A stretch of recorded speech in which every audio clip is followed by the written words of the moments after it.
Hello anime fans, this is Trixie the Golden Witch, and this video is brought to you by my backers on Backed by Substack and Patreon, who got this video a whole week ago. I can't thank them enough. Anyways, here's the video. Dead Mount Death Play. Dead Mount Death Play.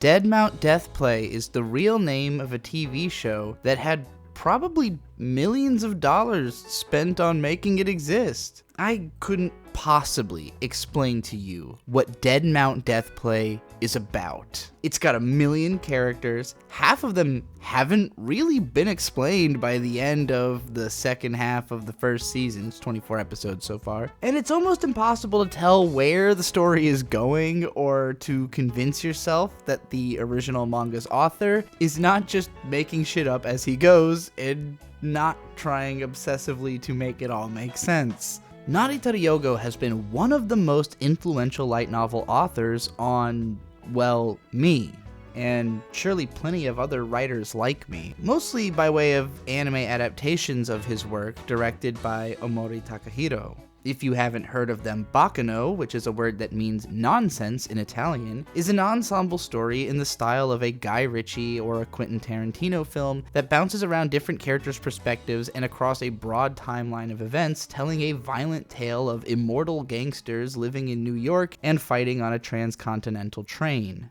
The next series from the same author and the same director, Durarara, a nonsense word meant to sound like the revving of a motorcycle, is a similar type of show about a bunch of badasses in a small district of Tokyo called Ikebukuro, and unlike Baccano, had a complete anime adaptation. The story of which gradually kind of became about mostly seeing how many cool characters you can come up with and cram them into one apartment for a hot pot, or like to beat each other up in the streets.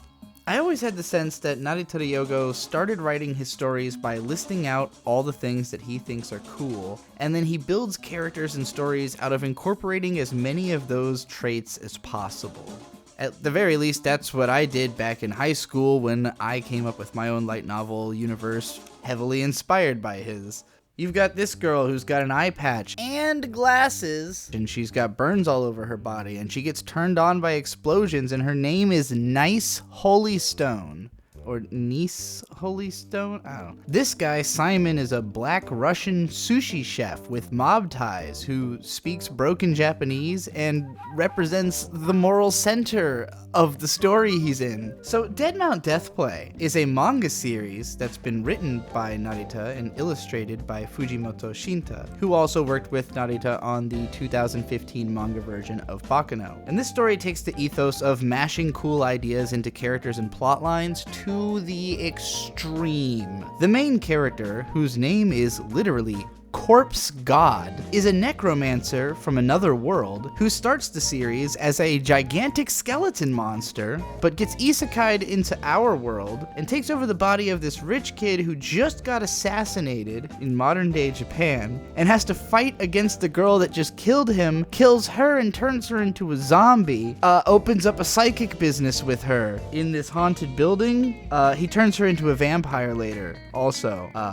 And she has this hacker friend, and they all start doing like Spider-Man style superhero work together while they're solving the mystery of the owner of his body's family and all the crazy stuff they're involved with. Also fighting against just the largest number of indescribably specific superpowered randos that I have seen since a certain magical index. This show is impossible to describe. I've watched 2 entire cours of Dead Mount Death Play, and I could not possibly try and describe what the show is or what is happening in the show generally, because its storytelling style is complete chaos. Now, I've heard the manga isn't quite so difficult to follow, and that the anime cuts out some of the context that would have made things make more sense. But mostly I'm fascinated by the idea that the anime adaptation could have even made it harder to parse what was already some rather difficult writing from Narita. I can't understate how much of a favor that the adaptations of Baccano and Durarara had done for their source material. Now, admittedly, I never made it very far into either of the light novel series, but mostly that's because of their overly wordy narration, their total lack of pacing control, their constant perspective shifts that never let you settle into the story, and generally an autistic level of dialogue that I've yet to see a translation make sound good. Now look, I'm not a huge reader, and I'm certainly not a very forgiving reader, but as somebody who grew up reading light novels from Narita's contemporaries and who also loved the anime adaptations of his work, I have always been surprised by just how difficult of a time I've had reading his goddamn books. The adaptation of Deadmount Deathplay feels exactly like how I remember his books feeling, bouncing all over the place all the time, never really establishing a strong sense of narrative through line for each individual episode, following this loose arc structure which reaches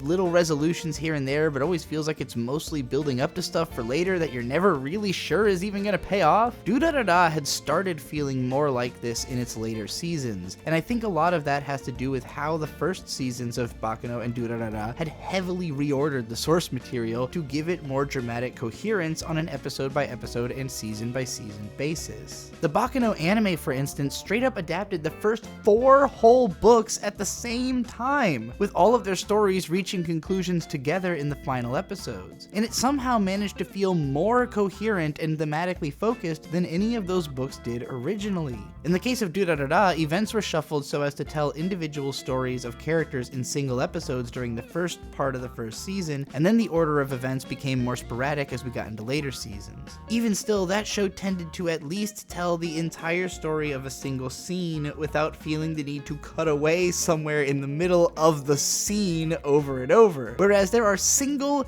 interactions in Deadmount Deathplay told in piecemeal across as many as 3 episodes in both the first and second halves of the season. It is amazingly jumbled, and it keeps introducing new factions and characters long before figuring out what it's doing with the ones that it already has. For instance, the hero from Corpse God's original world, who's fighting him through the whole fucking opening scene and was about to beat him before he left, he seems to be investigating Corpse God's disappearance in like episode 3, and it's never come up again in fucking 24 episodes. Meanwhile, you've got this child assassin who serves the rich family that saved him after all of his limbs were removed by this one crazy lady and then replaced with doll parts, and there's this collective of telepathically connected umbrella-carrying pyros that are called the Fire-Breathing Bug. Also, an information broker called the Grocer who has a storefront set up in his jail cell, and also the girl that's possessed by an elemental that murders anyone threatening her, who hangs out with the girl whose dad sold her off to be genetically modified into an X-Man, and some kind of otherworld transplant lightning god or something. I am very serious when I say I can't describe the plot of this show.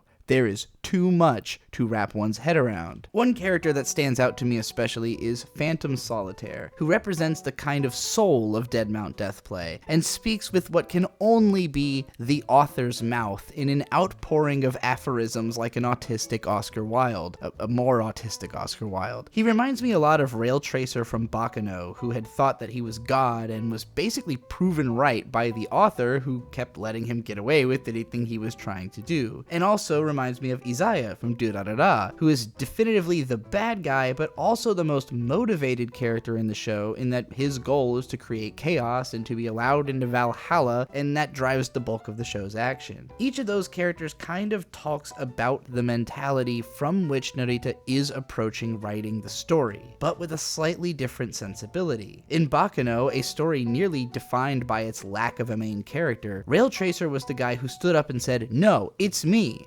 I'm the main character," and then he exhibited all of the ethics that the main character of that story needed to have. Izaya wanted to be the main character desperately, but in creating a story in the first place, he is almost by default the villain. And so the story becomes about reminding him of this fact again and again, as nearly everyone else shows themselves to be more of a virtuous protagonist than the man behind the curtain. Phantom Solitaire is nowhere near as intense or as villainous as either of those guys, eyes, even if Rail Tracer was kind of presented like a hero. And he comes off more like a practical joking Lupin III, if Lupin III wouldn't stop talking and was meta-aware of his own attempt at being some kind of literary hero. He's fun and he's obnoxious and he's all over the place, and he's motivated mostly by curiosity. In a couple of his ridiculously stretched out dialogue scenes, like I mentioned earlier, he basically just stands around interviewing other characters as though he's interrogating why they exist in the story so that Narita can figure out one-on-one what he's doing with them. I think that